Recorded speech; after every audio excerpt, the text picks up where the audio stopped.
GameCast Continuum.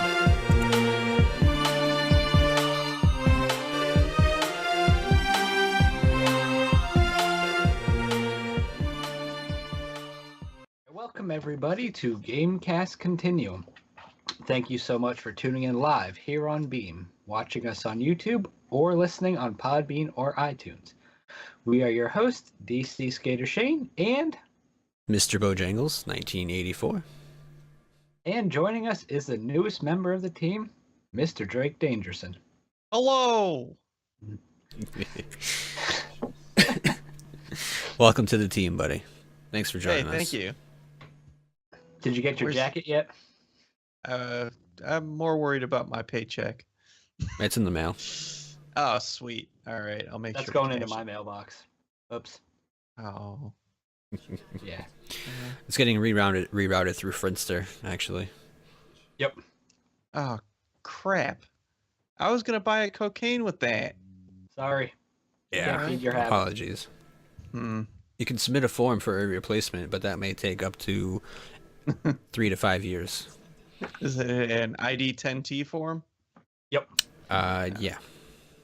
There we go. And you just put that with your TS reports, and everything would be fine. Sweet. I'll put it right next to the PU-55 Yankee. Oh, God, this intro has gotten severely derailed. This guy.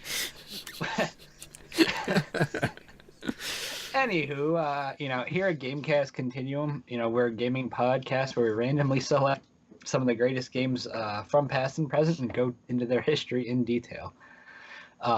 But before we get into all of that, we're going to take care of a little bit of housekeeping. We do this podcast live every Sunday at beam.pro/GameCastContinuum. And the best way to keep up to date, of course, is to follow us on Twitter over at GC Continuum. Because basically we tweet out what this week's episode is going to be and let you know if there's going to be any scheduling changes. So, yeah, follow that and check us out live. It's entertaining as hell. But with all that out of the way, let's get into this week where we start talking about Grim Fandango. Fandango. Yes, Grim Fandango. Fandango. I don't think that's the right accent. I don't know. I'm sorry.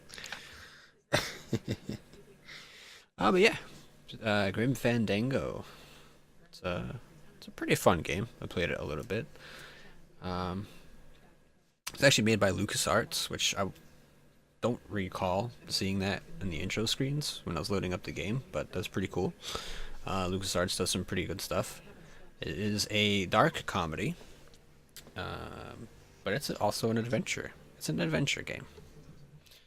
A graphic adventure game. Considered as a graphic adventure game anyway.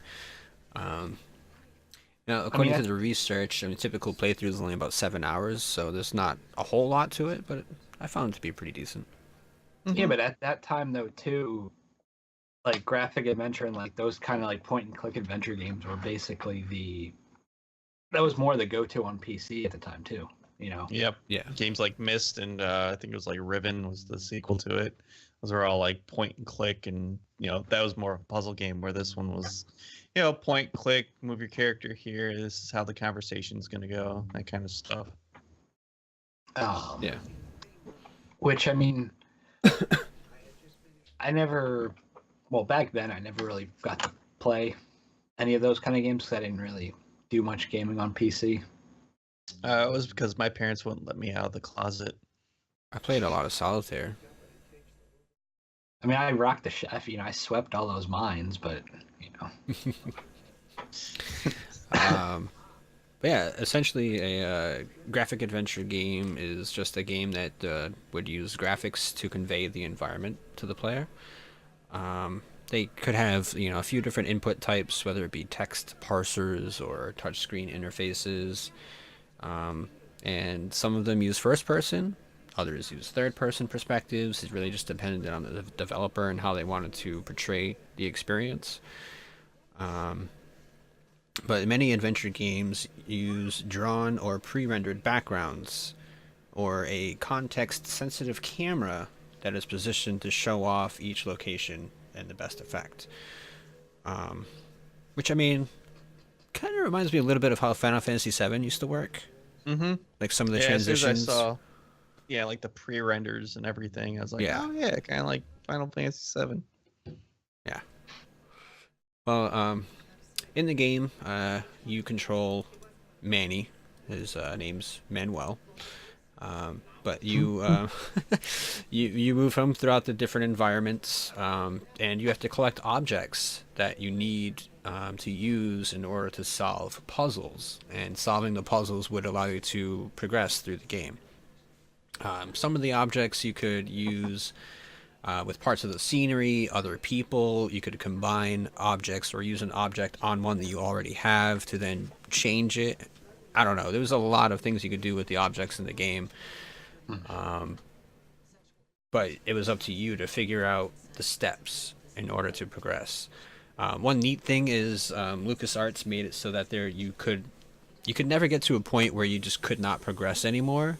So there was never a point in time where you just get to a point where you just can't beat the game anymore. So at least they left it open for people to pretty much do whatever they wanted to solve these puzzles.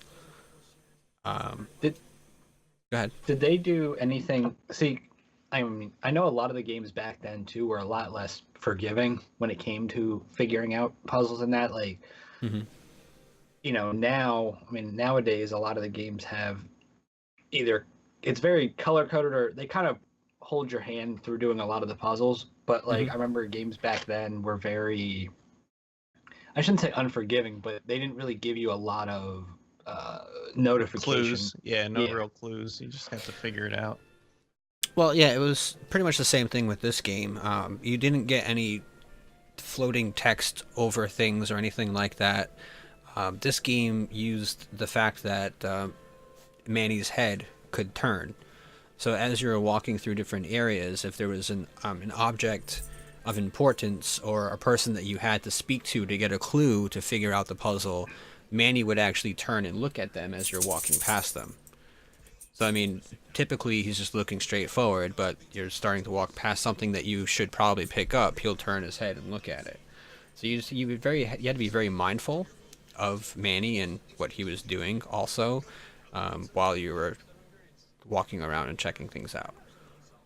I mean, that kind of goes with the HUDless thing too. So it kind of, you're more or less, it allows you to focus on that too, as opposed to anything nowadays or anything, just a lot of games as they progressed where you've got so much other crap on the screen.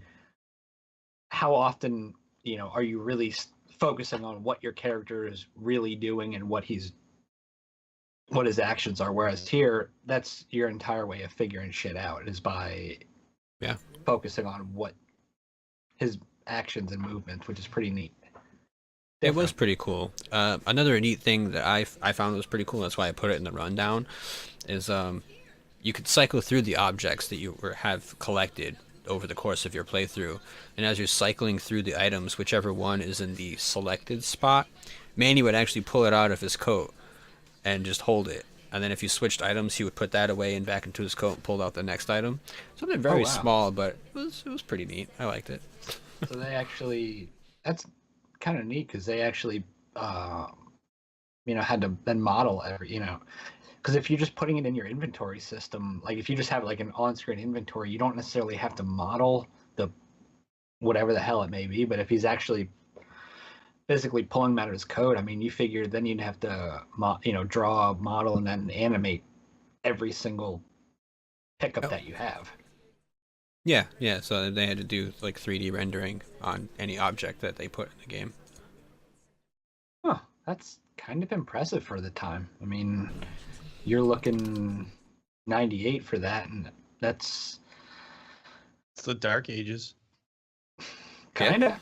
I don't know how they. It's when video games were just starting to make a comeback, really, around that time, right? Yeah, late 90s. I mean, granted that LucasArts behind it, obviously you had a hell of a pedigree to put it out. So I mean,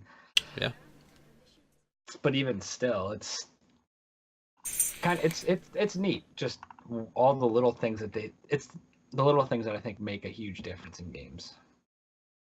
Yeah, Yeah, it's the certainly guy does. who made Star Battles into Ohio Jones. Two great movie series. I don't know them. No, sorry, you lost me. I got him. But yeah, I mean, as you're progressing through the game, you start off. The setting for the entire game basically is the land of the dead because you're.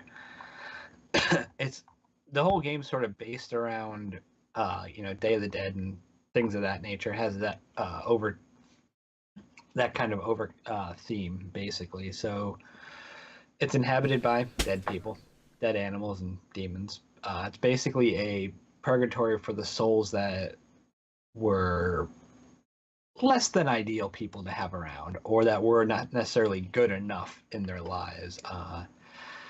But the premise of it is you have to make it to the land of eternal rest. Yep.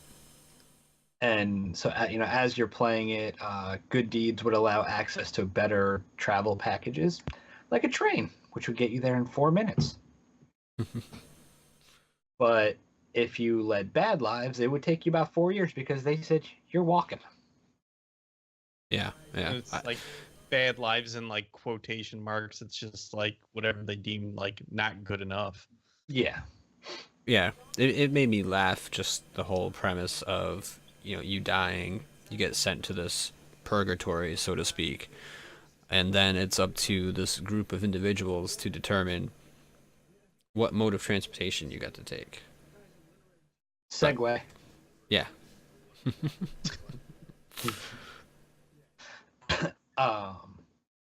But if some of the people ended up losing faith in making it there, especially if you're walking, because 4 years is a hell of a time to walk when you have other people who are making it there in 4 minutes.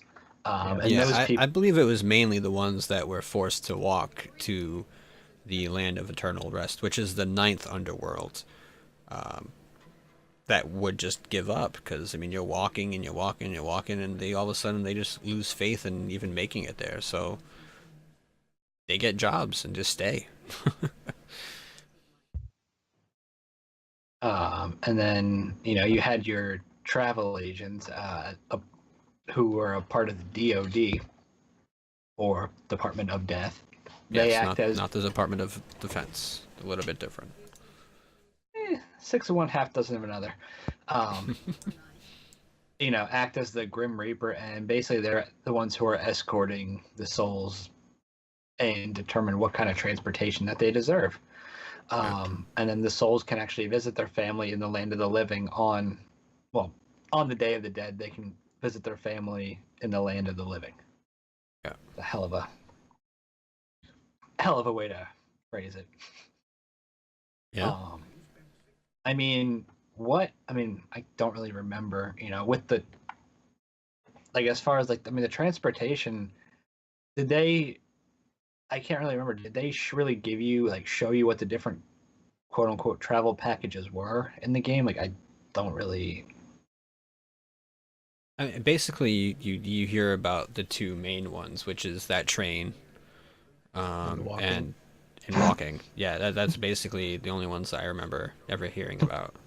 You can get the train or you can walk your ass there. Yeah. The choice is really, it's not yours. No. I'd rather just walk to the train. Oh. Yeah, but if you don't have the right paperwork, then you're in trouble.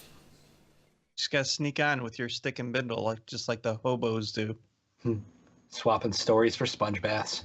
That's right. Oh, God. It's all over the place. Don't worry. I'm not even going there. We did. I know. I'm just leaving it alone. But yeah, I mean, I like the concept's kind of interesting, just of the game in general, I think, and that they did a good job of basing it off of not obviously, like, not true stories, but like as far as like beliefs and things like that. I think they did a good job, incorporating that kind of stuff. Yeah. I like the setting. I thought it was pretty cool. The setting, the premise, how Sounds they like start a lot the of game. this is written during like a fever dream or something like that, which is pretty awesome. That's when I think the best writing happens. This game did have a lot of characters in it, though. First and foremost, Manuel Calavera. That's what I put on my sunburns. Calavera.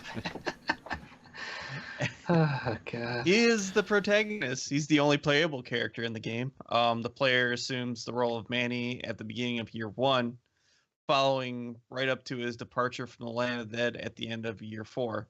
Spoiler alert. Uh-oh. I know. I know somebody's probably just like punching their thigh right now that we just blew that for him. My apologies. As penance for his sins, Not really. Manny is allowed to simply leave the land of the dead, but instead must work as a travel agent, aka a reaper in the Department of Health. This kind of makes me want to go back and watch that show Pushing Daisies, because I remember it kind of being something similar to this, at least with like the whole reaper concept. We have Mercedes Meche Palomar. Sounds good to me. Hey, I got it. I got this. You nailed it, man. Done.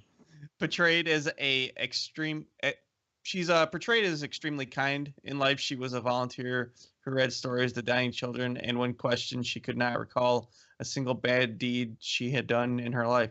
I know it's kind of fucked up. I know, right? You did something bad, because that's the reason why you're here. She's also shown to have a very sharp wit, often coming up with clever one-liners and somewhat sarcastic remarks. In year 3, she had a darker, more cynical personality, likely due to her portrayal and imprisonment. Not to mention a bit more violent, as she claims to have punched Domino, and she slapped Manny when he joked about her having an affair with Domino. It sounds like kind of like a telenovela too. I mean, they kind of, from what I saw when I was diving into it a little bit, they sort of pulled a little bit of stuff from that as well to because it kind of fits with the theme. Mm-hmm. We got Toto Santos, who runs a tattoo parlor in the Scrimshaw on the side of town in Rubacava. Yeah.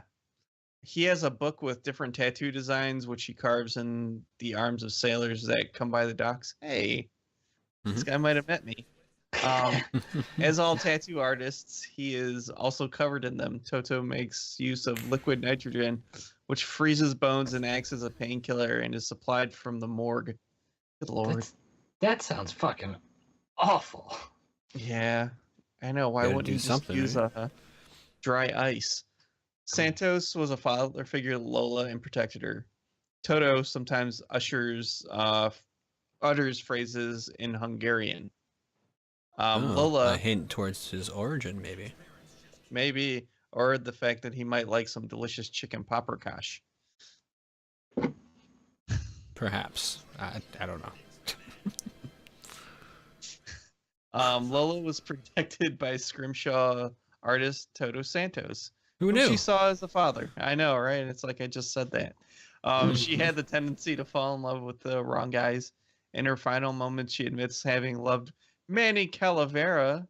Oh, I know. Dun dun dun. At one point in time, but gave up pursuing him since she couldn't get over his obsession with Mercedes Colomar.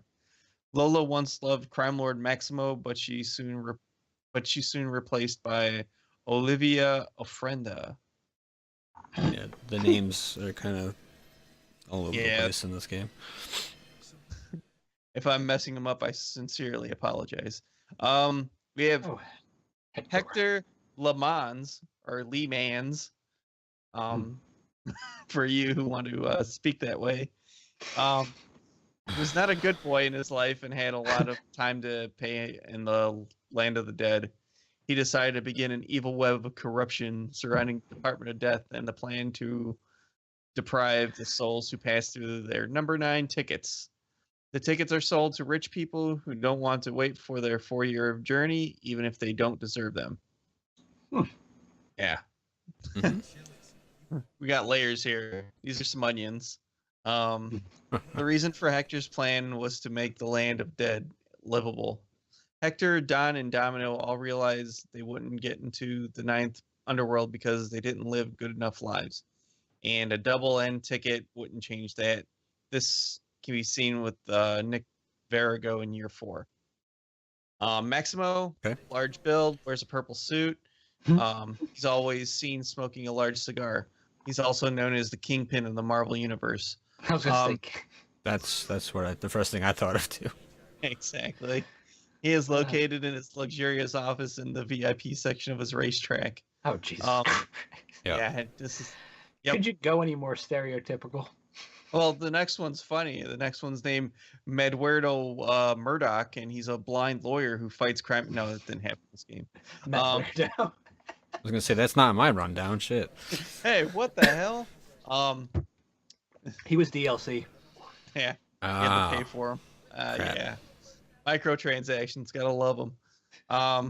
Glotus, it's Manny's demon sidekick throughout the duration of the game. He's first seen in his hut in the DoD garage. And he is fucking hilarious.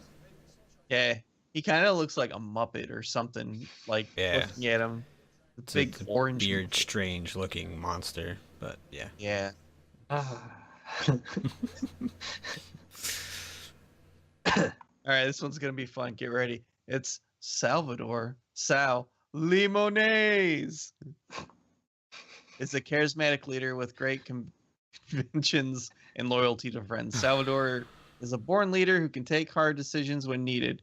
He is guided by very clear moral code and likes long walks on the beach. Ooh. Yeah. So, ladies, get it in.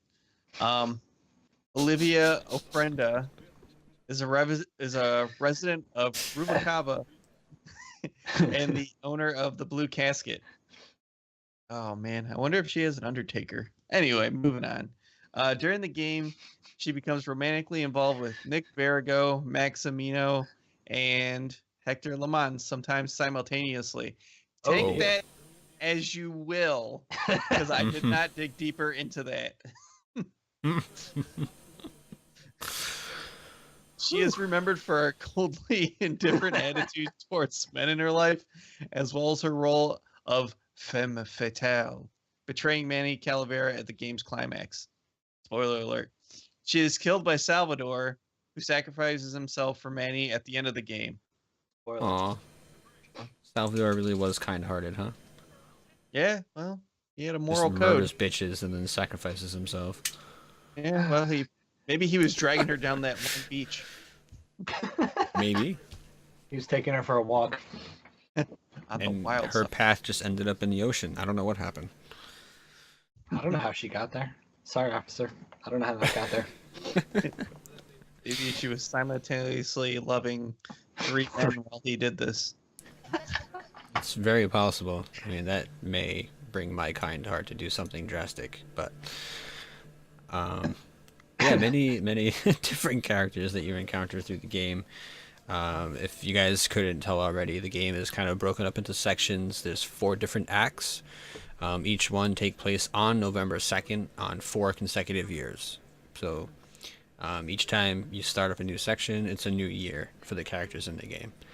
Manny, as we've already covered, is a travel agent for the DoD in the city of El Marrow.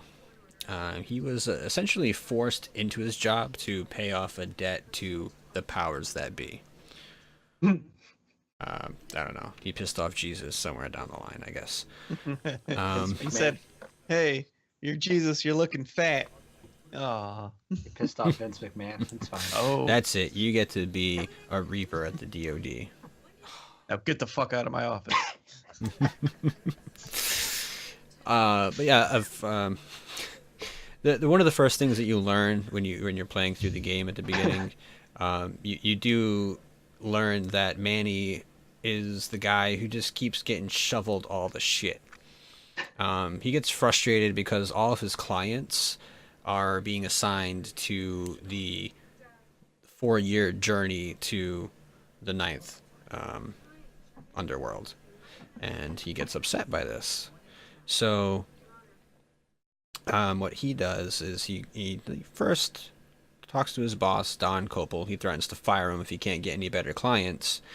So Manny, in his infinite wisdom, decides to steal a client, and that's where he meets Meche.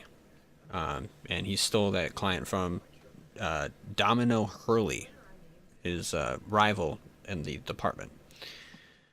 Now, even though Domino, because his clients were always getting the ticket to the train, they get there in no time.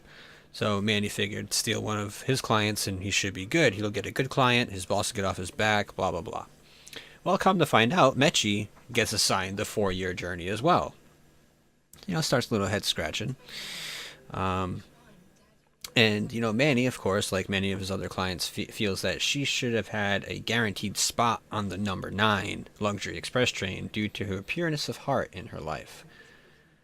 But, Manny can't get it to go across, and he sends Mechi on her way.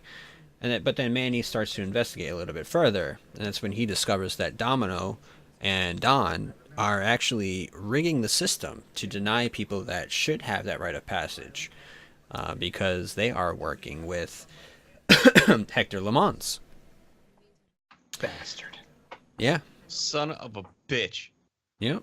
These asshats are working with the enemy. So they essentially... Yeah, I mean, they hoard all the double N tickets, and they provide them to Hector, and then he sells the tickets at an exorbitant price. Exorbitant. I don't fucking know. So kind of like the currently the news with like the EpiPen, where Yes. people need this thing, but we sell it for $5,000. So good luck living. Fuck you. Stay away from bees. That's right. Yeah. Stay away from bees. If you can't get the EpiPen. And But it's not peanuts. right. It's not right. But anyway, before we get off on that whole pharmaceutical thing. But yeah, Manny, he recognizes that he can't stop Hector right now from selling all these tickets to people that don't deserve them just because they have the money. And so he decides to try and locate Mechi. And that's where you go and you meet Glottis for the first time. Because you have to go down to the garage, get a car, and so you can actually try to locate her in the petrified forest. And it's on this trip that you actually encounter Salvador Limones, as Drake would put it. Limones. Yes. And Sal, he's the leader of a small underground organization known as the Lost Souls Alliance.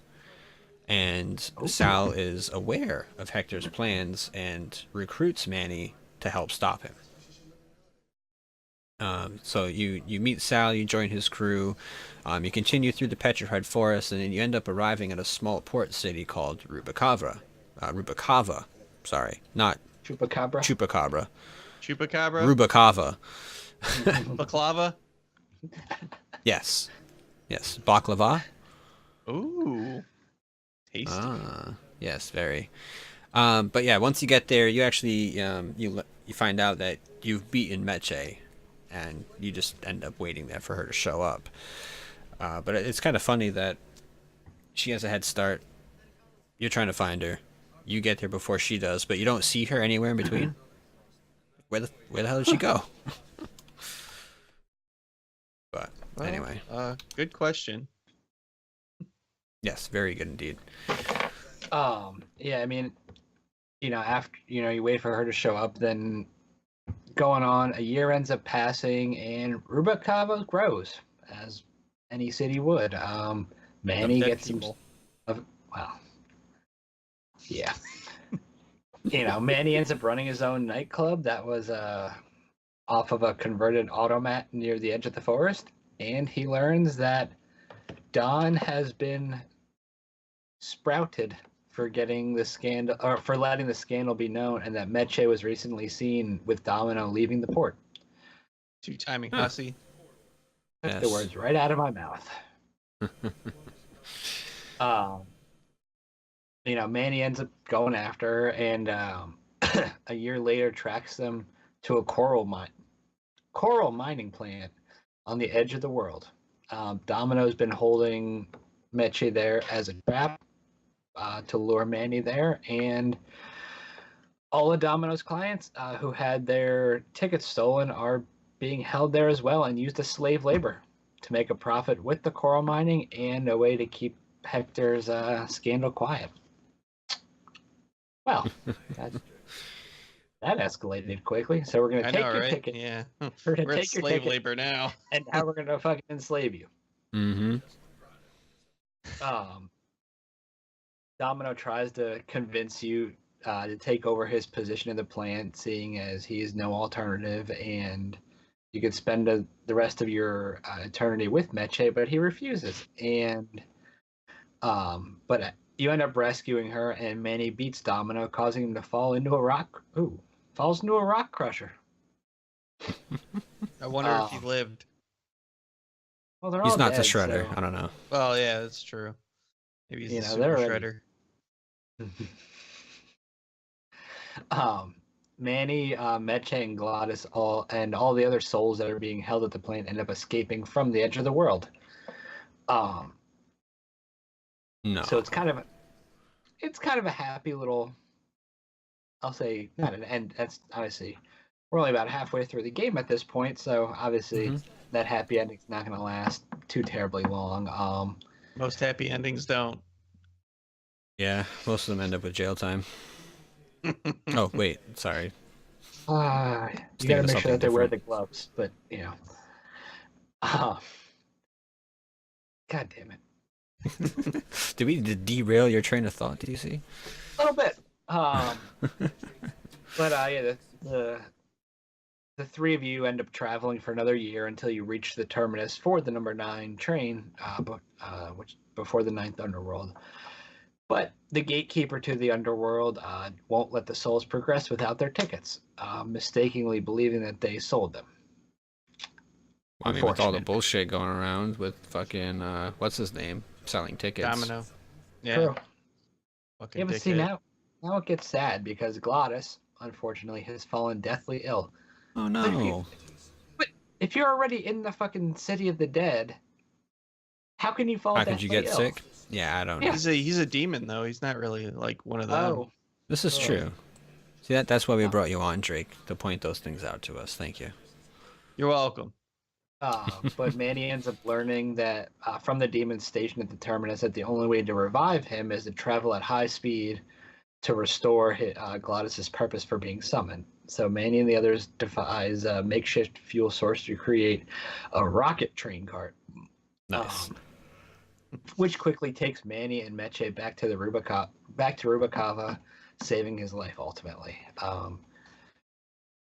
The three of you guys return to El Marrow, now found to be fully in Hector's control, renamed Nuevo Marrow. Oh, Jesus. Fucking hell.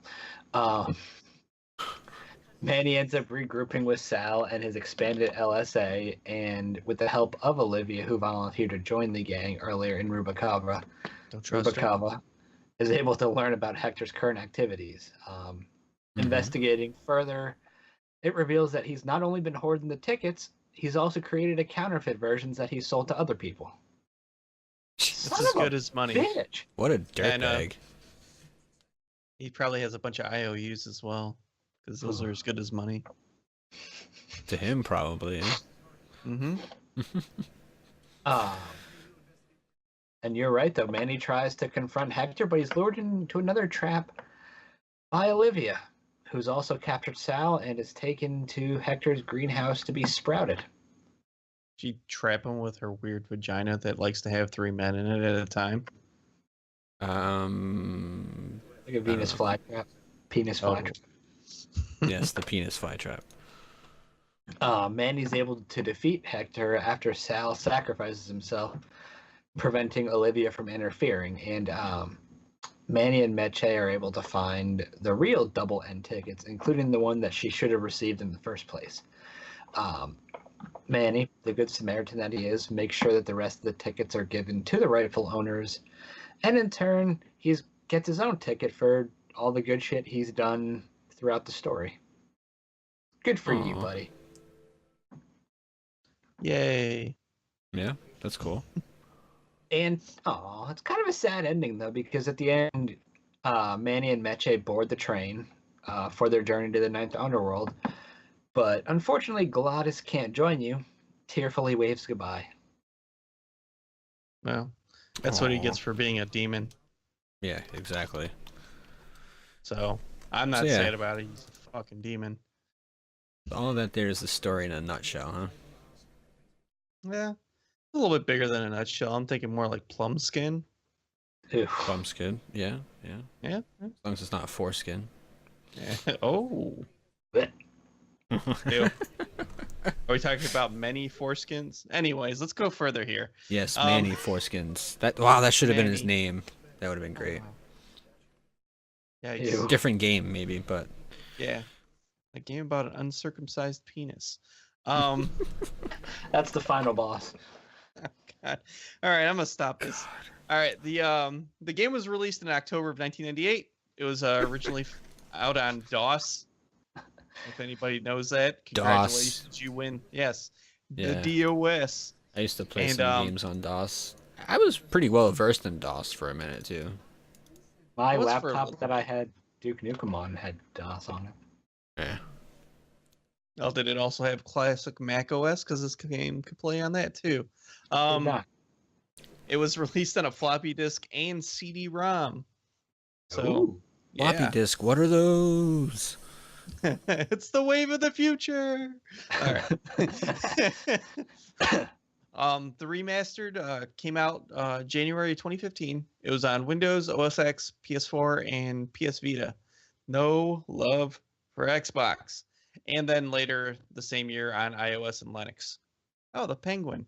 Was the Mhm. first. Play on a penguin. Yep. Was the first adventure game by LucasArts to use 3D computer graphics overlaid on pre-rendered static backgrounds. So if anybody has a question about that, Final Fantasy VII. If you haven't played Final Fantasy VII, then I don't know how to talk to you. Combined elements of the Aztec belief of the afterlife with the styling of noir film, including the Maltese Falcon and Casablanca, to create the scene. So this is very much like they wanted to create something like a 1940s type of mystery doodad. I'd say they nailed the feel of it, if that's what Oh, they're yeah, going for, definitely. you know? It definitely Yeah. felt that you were playing a game that was taking place back in the day, but also in the land of the dead. Mm-hmm. With like weird Day of the Dead like type of figures, which the art style was pretty awesome for doing that. Yeah. Originally, it was supposed to be released in the first half of 1998, but got delayed closer to the end of the year. Coincidentally, it was the Friday before the actual Day of the Dead celebration. And this is like the cool thing about like, especially like back then. If this were to happen now, I'm pretty sure somebody would have shaved their head and started beating it against a fucking wall because, oh my god, they're late on releasing this game. And Mhm. you know, back then people were just kind of like, "Oh, okay, great. I'll play it when it comes out." Yeah. Nowadays, it's Yeah, they're like, "I want it released now. I don't care what kind of bugs." Then when they release it early, it's buggy why as did hell. And why did they release this early? All right, whatever. I'd rather, to be honest, if it's got the way I look at it is if it's got a legit, like a good reason for being pushed back, I'm all for it. You Right. know, Yeah. And I'd even rather play a polished game. No, I mean, I'd rather play a completely polished game that took longer to come out than a game that's fucking broken as hell right from the start that needs, a 10 gig fucking day one patch because God knows. that's never Mhm. happened before. Ooh. Even though it was already delayed, several characters and puzzles ended up being dropped, and Schaefer who was the developer on there, even said that they would have needed an additional year or two to implement all the original designs. I would actually like to have seen that game because it was probably really awesome. LucasArts, little info about them. Founded in May of 82. That's 1982, not 1882. under the name or 2082, which is the future. Founded in under the name Lucasfilm Games. Obviously created by some guy named George Lucas. Pretty sure Don't he know who did. that is. Yeah. Was It's acquired not in that obvious. It could have been somebody named John Lucas. John Lucas, like the old coach of the Philadelphia 76ers. No, different one. Damn Lucas it. Harper. Luke Harper. Those eyes. Was acquired in 2012 by Disney. Started with creating adventure games, the first being Labyrinth in 1986. Now, it did not have the giant package of David Bowie. It's not that Labyrinth, so get your minds out of the gutters. Why are you talking about David Bowie's giant package? Have you seen Labyrinth? Yes. There you go. Also created The Secret of Monkey Island as well as Sam and Max series. Well, there you go. And then he just keeps going to the next point. I'm pretty quick with the segue here. As usual, I love them. Ex LucasArts developers have gone on and founded such development studios as Double Fine Productions, Telltale Games, Monkey Fun, that's Monkey with a U, Dynamite, Soma Play, and Fifth Journey. I've only heard of 2 of those. Yeah. Yeah. Remastered version was published and developed by Double Fine Productions. Double Fine was founded by Tim Schafer. We heard that name before. After he left LucasArts. They developed such games as Psychonauts, Brutal Legend, Costume Quest, Full Throttle Remastered. Originally was a LucasArts game. Day of the Tentacle Remastered, which is I think that awesome. you could get that this year still if you have PlayStation Plus. And if you don't, get it. Yeah, you should. Audio, it's a original soundtrack that combines orchestral score, South American folk music, jazz, bebop, swing, and big band music. Based on the time it was in, that makes a lot of sense. It was also influences from traditional Russian, Celtic, Mexican, Spanish, and Indian strings culture, which is that fucking great. That music is fucking all over the place. I know. Yeah. But I think it comes together like now. If you mix all those foods together, that would be gross. Oof. That's just asking for trouble. Yeah, those foods would not go well with each other. How would you like? How would you like some Ortega on your bangers and mash? No, thank you. Nope. It was composed and produced by Peter McConnell at LucasArts. McConnell was actually born in Pittsburgh, PA, and studied music as an undergrad at a little-known university called Harvard. Harvard. Harvard. Harvard. Yeah, it's Harvard Community College. No, Harvard. Harvard. Oh.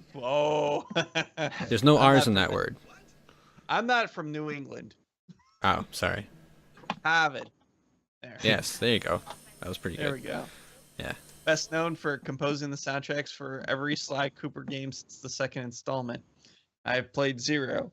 I've played 0 as well. I haven't played any Sly Cooper games either. I heard they were awesome, but they looked cool. Others credited are Jeff Clement, was the engineer and mix master, and Hans Christian. Yeah, there's an umlaut in his name though, so I'll give him a good to go on that one. Peter McConnell actually. I have no idea. Yeah, it's Roomskrushel. It's like that word. Something like that, yeah. And his last name's the safe word at a dungeon. Peter McConnell actually announced that for the remastered version of the game, the soundtrack would be fully orchestrated by the Melbourne Symphony Orchestra. So that's pretty awesome. Neat. Yeah. Yeah, I know. Yeah, whoever was involved did a really good job, though, because that music, even though it came from many different cultures and stuff, it meshed pretty well with each other, and the overall listening experience was pretty good. But yeah, of course, there's music, but being that it's not a game from like 1982, there were voice actors for the characters as well. There's only a few of them that actually did other work that was kind of mentionable here in the show, but The guy who voiced Manny was a guy by the name of Tony Plana? Plana? Plana? Plana We'll Plana? go with Plana. Yeah, Plana. Okay. Well, he was the father in the Ugly Betty TV series. I've never really watched it, but I do know of that show. There was Maria Canals Barrera. She played as Mechi. Well, she didn't play as her; she voiced her. But in other roles, she did play as Teresa Russo in The Wizards of Waverly Place. And she also did some voice acting work in the Justice League animated series. She actually voiced Hawk Girl in those shows. Excuse me. And she did some voice acting work in the animated movie Batman: The Dark Knight Returns Part 1. But she had like a small role of this character named Ellen Yindel. Not that Actually, much significance. Ellen Yindel was the woman who took over for Commissioner Gordon. Whatever. Ooh. So yeah, she had a pretty good role, Yeah, I guess. My bad. And then she hunted the Batman. she hunted the bat. Did she get the bat? No, she realized that. Let's go on. This is Okay. I don't want to go down a Dark Knight wormhole. Yeah, we'd be here for hours. And then your good buddy Glottis, the speed demon, was played by Alan Blumenfield, who actually played Maury Parkman on the Heroes TV show that so many people have really enjoyed. And he did some voice acting work in Fallout 4 as well. I think he had credits for voicing 3 or 4 different people in the Fallout games. Or Fallout 4, at least. There's a bunch of other voice actors and stuff, but those are the only 3 that were really provided with big credits toward the game. So I figured they were worthy of putting into the rundown for this week. I would say so. Yeah. Nothing like last week when we had people that were like well-known, big-time movie stars and shit that got to voice a stupid character in a video game. Was it last week? No, that was Mafia 2. Yeah. Yeah. Well, Sorry. last week had a lot of voice acting too. Well, yeah. A lot of big names for actual characters that meant something in the game, though. Yeah. Besides pedestrian. Yeah. Besides the pedestrian. That's my favorite role, pedestrian. Hey, asshole. That was me. Stepped right in You see front that of my one guy car that when I was shakes driving his down the fist and road. yells at him? That was me. But yeah, I mean, with this game, I played it a tad. Like I got it on, I think it was free on PS Plus for a while, a couple months ago or a year ago, I don't know, some point. And I started playing it on the Vita actually, and it was neat. I thought it was a fun game, but it was slow for my taste, personally. I still have it, so I mean, I may end up playing it again at some point. Revisit it just to see, because from reading through it and sort of seeing what it's actually about as you progress further, I'd be curious to actually play it and see how good of a game it actually is. Yeah. I get a feeling but- most of the games that we're going to be covering, we're going to feel that way. Because you get to learn more about the ins and outs of the games, and you're like, huh, maybe I do want to check that out. True. I've been Yeah. noticing that with a lot of the games that we've been doing. I'm like, I never played it, but it might be worth a pick up and play at some point. As long as you can Yeah. find the game anymore. Well, I mean, a lot of the ones we cover from the 80s and 90s, you probably would be able to find an emulated version somewhere. True. So you can at least experience the game. Oh, definitely. But yeah, I mean, how about you guys? Did you get to play around with this at all? Yeah, I did. I've got some hours into it. I had a few play sessions. My wife and I actually were playing it together at one point. I think we made it like halfway through the game, because I do remember getting to Rubikava, doing stuff in Domino's racetrack building or whatever. Like you have to find a way into the kitchen, and you go through a freezer, and it's like a secret room, and solve these different kinds of puzzles. I thought the game was pretty neat how they did all that stuff. I mean, in essence, it's almost like you're playing a Resident Evil game, because, well, in the older original Resident Evil games, you were collecting pieces, solving puzzles, and doing shit like that. So I thought it was pretty neat. They pulled those aspects. What really helped me also is because I do kind of like Day of the Dead themed things. Like in Overwatch, Sombra has a Day of the Dead skin. I fucking love it. I never change her skin. It has certainly helped with my enjoyment of the game. And the art style, like Drake pointed out earlier, the art was done really well too. Not just because it was Day of the Dead. It looked really cool how they were able to pre-render the backgrounds and how everything was moved. And I don't know. I thought it was a pretty good experience overall. Well, not only that, I'm just looking through. I'm actually looking through a couple of screenshots right now for it, and what I like about it, as far as the art style too, is even though it's a darker sort of themes to it, it's very light.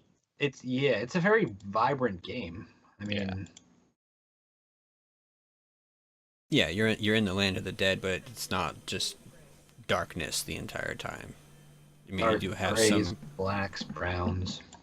Yeah. I mean, there are some night scenes and stuff that you play through in the game, but many of the colors, even then, like there's neon signs and shit because you're in Rubikava and Domino has a fucking racetrack. So, there's signage all over the place. The characters that you encounter throughout the playthrough are pretty neat. Some of them are quite funny, actually, with the things that they say, the little quips that they have, the NPCs and stuff.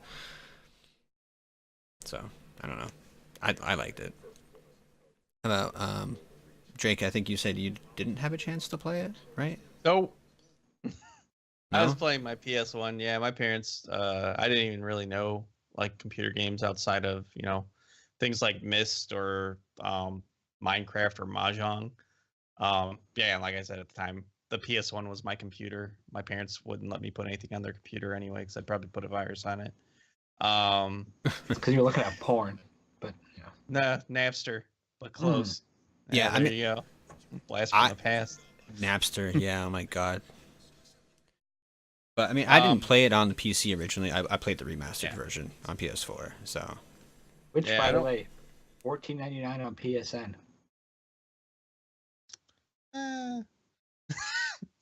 I may or may not ever get to it. If I don't think it'd be a big deal. I'm sure it's a fun game. I just I have other games to play. Also, me too. If you buy it, you get the PS4 plus Vita version. If you have a port handheld. I don't. You should. No, I'm good. I got a 3DS. I got a real handheld. Oh. I got a regular DS, but that's not here nor there. I don't have any DSs. I have a Vita, but anyway. But yeah, I mean, do you want to go over the how this was received by the public, Mr. Skinner? Sure. Yeah, I mean, it got rated really well. Metascore sitting at a 94. IGN also gave it. IGN also gave it a 94, saying basically hands down it was the best adventure game that they ever saw, and that you will basically love the art, storyline, and character development. Now, I'm assuming that was based off of the original that came out in '98, right? This is the original actual review from 1998. GameSpot gave it a 93 and basically said that in addition to being a very good adventure game, it had very good writing and beautiful art direction, which, I mean, from what I'm seeing with all the reviews, it just, the art for it in general is being accommodated very well. Everybody's pointing out that the art style is fantastic. TotalGames.net. Never heard of that one. Me neither. You should If you want to go and complain about their review, you should know that the website does not exist anymore. Ah, fair enough. But Okay. basically, and what they got to say is that Grim Fandango doesn't really go anywhere new, and don't expect too many surprises. But where the game does excel is that it keeps the tried and tested LucasArts formula of comedy and logic combined to give you the most senseless fun you can imagine. Sure. That was the lowest. I think one of the lowest scores that at least that I saw, and like these guys must have like broken off from this website and went to like Kotaku or something like that because it's snarky as fuck. From what I'm seeing here too, on top of getting such rave reviews, it actually received a decent amount of awards too. A lot. I mean, they're all from '98, but like PC Gamer, it won Adventure Game of the Year. IGN, it won Best Adventure Game of the Year. CNET's Game Center, Best Adventure Game. GameSpot, it won a whole shitload. PC Adventure Game of the Year, PC Game of the Year, Best PC Graphics for Artistic Design, Best PC Music, Game of the Year, Best at E3 '98 as well. There's a few other ceremonies on that they won, like the Academy of Interactive Arts and Sciences. It actually got Computer Game of the Year as well. And then it was nominated for a few other awards at the Academy of Interactive Arts and Sciences and what have you. But yeah, I mean, it was included. It was actually also included like on '99 GameSpot's top 10 best PC soundtracks. It was included in that. GameSpy. It was 7th position in the 25 most underrated games of all time. That's interesting. Yeah. In 2009, which this shows how much it sort of how well the game not necessarily held up, but how good of a PC game it was. In 2009, actually, it was it actually made IGN's top 25 PC games. Nice. Which kind of says something, because you figure there's an awful lot of really good PC games out, especially getting into the more into the past like 10 years or so, give or take. For coming out in 2009, there's a lot of good PC games that were out leading up to that. And the fact that this just being a typical like adventure type game, like just your not real actiony, more of an adventure puzzle game, still managed to crack that list. It's kind of says something about it. Yeah. Yeah. Like I said, the game was enjoyable. It's not like it was a absolutely terrible dog shit fire of a game, But speaking of being a dog shit fire game, the thing was though, even though it got critically reviewed so well, and it got such good reception, it sold like crap. It was actually considered a commercial failure. It's because there were no commercials for it. And that's kind of usually you don't really see that, nowadays, especially like, for the most part with games, you see, games that, especially that would get to 94, 95, whatever it may be. It's because there's better marketing for those games. So this game, I think I saw. Yeah, nowadays you can market anything. Yeah, True. I think I saw like a little thing on this game on like page 17 of GamePro, and it's just like play Grim Fandango, awesome game, adventure, skeletons. Yeah, that's basically the only advertising you had for games back then. Were those one-page ads in fucking gaming magazines and shit. Unless you were like a Nintendo game or something coming out for the PlayStation. Something with Yeah. Not the Sega Saturn. Just looking through the wiki page here, um, came across some challenges that they had in regard to remastering the game. Apparently, one of the major complications was not being able to get a hold of the original work that they did when the game first came out in '98 on the PC.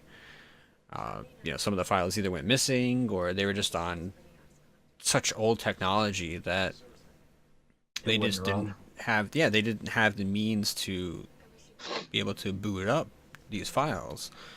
Like, for instance, a large number of the backup files were made on DLT, or the digital linear tape, which is something that Disney and LucasArts had were using at the time, and they were able to recover those files or those tapes for them, but Double Fine, they didn't have any drives to read the tapes, so they had the information, they just had no way of viewing it so they could find out what it is that they were remastering. Luckily, one of the former sound engineers from LucasArts, Jory Prum, he had a DLT drive, and they were able to finally extract all the game's audio development data from those tapes. They had to track down some past employees from LucasArts because some of them would take some of the work home, unintentionally take some of the files home. So they had to track those files down, and the quality back then wasn't nearly as good as it is now, obviously. But in viewing some of the low resolution artwork, they couldn't really make out what was on some of the characters. Like one of the emblems that was on a character's hat, it was just a bunch of pixels and stuff. So they had to actually go and try to find the original concept art just to figure out what the design of that was, and then implement that into the remastered version of the game. So it sounds like when they were remastering, they could have just made a video game about them getting this shit, because it sounds like the game right now is like they have to like do all these things to get the items to figure out how to read the discs and everything. They're experiencing Grim Fandango in real life. In real life. This is getting extremely meta. Excuse me. Yeah, that's a good point. The making of Grim Fandango, the game. The movie. Though, the movie, yeah. That makes you makes me think though, with a lot of these games nowadays too, going to being remastered and things like that. I'm curious what other games, what other kinds of issues places are running into, You mean like the Master Chief Collection? Oh. Because was that not remastered well? I haven't played the remastered Halo 1 or Halo 2. Well, considering you couldn't create a lobby to do any multiplayer at the beginning at release, we'll just stop it right there. Oh, Jesus. Yeah. But I mean, it kind of has me a little bit curious though with games, these older games that they're trying to remaster, how much of a pain in the ass it could really be to get there. Some of them I can imagine are rather difficult. Oh, definitely. Because you have the old source data. Unless you have a clear way of viewing that information, then you're pretty much going blind. You might as well just make the game from scratch. Yeah. You have to, basically do the code all over again. Yeah. Oh, man. Glad I'm not in that position, though. Yeah, thank God. I don't know if I would be the one to want to just remake old games anyway. I think I'd be more interested in new ideas, new IPs and stuff, but... Well, right. I mean, that's the other thing, is think of probably all the resources that they used to try to, all the hoops that they had to jump through to try to make the remaster playable and so forth. They could have used those resources to put out something new instead. Yeah, instead of a failed game. Ouch. I mean, Double Fine just in general seems to be doing a lot more. A lot of the LucasArts remasters anyway. I mean, well, fuck yeah! If you're gonna do all that work to do one, you might as well do the other ones. Because they're probably along the same process. Now that they got the process down, it's not as hard. True. I mean, because Yeah. I mean, most recently they put out, the hell was it called? They had the tentacle. No. Well, yeah, Day of the Tentacle was the most recent one, but it was the other studio that put out the fucking motorcycle game. Full Throttle. Yeah, because that just got Based pretty on much- the energy drink. Yep. Or is the energy drink based on the game? Oh God. Chicken or the egg? The entire farm. Do you guys have any final thoughts on Grim Fandango at all? Any other tidbits you want to throw in there about the research that you guys did or anything? It was neat. Like actually, I had a good time looking into this one because you really do start. I mean, like I started going down all kinds of fucking rabbit holes with this game, especially. You know, like when I started going through, you know, I did a lot of looking into like the development and things like that, and just seeing how everything went from LucasArts, then it got split in, then everybody from LucasArts that left went on to found, you know, all these other studios. Then I kind of went through, started looking through all those studios and seeing what the hell that they put out, and it just kept going and going and going and going and going. Yeah, I mean, you can spend all day on there. I mean, that's what I like about doing this, especially going into a lot of these other games, is you just start finding out all kinds of really neat shit. Like I didn't actually realize, you know, all the people, you know, former LucasArts people that they made, you know, that they went and put, you know, that they created Telltale and things like that. But now looking at Telltale games, it makes sense. Yeah, you could see where the bones were. Right. Yeah. I mean, anything else unless you have anything else to throw in there, Drake, I'm gonna go ahead and select next week's game. Sweet. All right, so let's do that. Godzilla Ultimate Battle. Oh No. fuck. Gonna be in the 2000s. Ooh. We've got Oh, games shit. such as God of War, GTA 4, Far Cry. Yeah, not Far Cry. Far Cry. Like That a was the crayfish. cheaper $20 version that got launched. Far Cry. Shut up. He plays a crawdad. All right, so number 38, Guitar Hero 2. Oh shit. Ooh. This will be fun. I can actually probably interview people for this one. I fucking love this game. Guitar Hero 2. Sold. Now, if we can keep from segueing into every song that's in the game, I think we should be able to keep it under 5 hours. Jesus. No promises. I think. I suck at Guitar Hero, but I definitely have memories. Me Oh, too. I'm so good at Guitar Hero using the controller. With the guitar, my fingers just, I don't know. I lose Start my cramping place. up. Yeah. No, it's not even that. I forget which button is which on my fingers. But on a controller, I'm so used to using the controller. Like I know, like I think it's X is blue, circle is for like red or whatever. It's just so easy for me to remember. See, I've never tried playing it on a controller. I always used the guitar. Most people, when I tell them that I use the controller, they're like, "Oh my god, I can't play with the controller at all. I'm so much better with the guitar." And I'm like, I'm the other way. I don't know what to tell you, you know? Yeah, I never tried playing with the guitar. Or without the guitar, I should say. Actually, not that bad. Hmm. The point in time that it starts to be difficult is when you have several notes that you have to hit At once. at once. So you have to press R2, circle, and square all at the same time. That can be pretty fucking difficult, but Yeah, no thanks. I'd rather just have the 5 buttons up here and be done. Yeah. but yeah, that's for next week. That's for next Yeah, week. before we go further into that, I think that's going to end up doing it for this week's episode. Yeah, That was just a preview.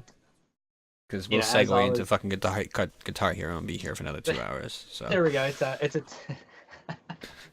We'll just keep going. But yeah, you know, I'm DC Skater Shane. You can find me on mainly Twitter at DC Skater Shane. You guys knock yourself out. Oh yeah, this has been Mr. Bojangles 1984. You can find me if you're watching live. You can find me right here on Beam, beam.pro/Mr. Bojangles 1984. The same thing on Twitter. I do have a YouTube channel as well. Everything's Mr. Bojangles 1984. Beam, Twitter, YouTube. Pornhub. I even have a fucking Facebook page. Pornhub, yep, over there too. Fancy. Oh, miniature donkey talk. Say hi, princess. All right. I am Drake Dangerson. You can find me on YouTube at Drake Dangerson and on Twitch at Drake_Dangerson. I'll be playing video games. Yeah. How'd you do that? Sweet. I know, right?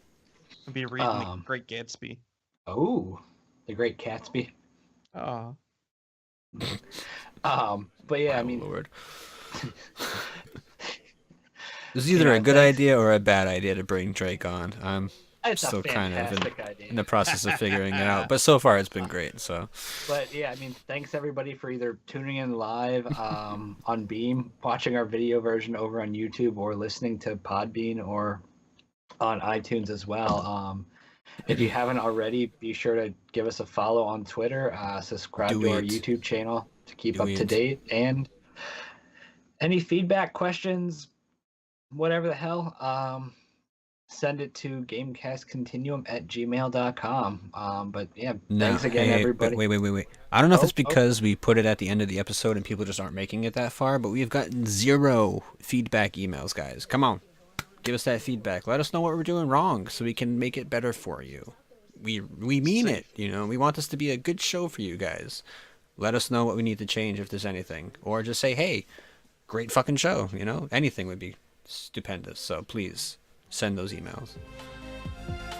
Yeah, other than that, you know, thanks again everybody for tuning in.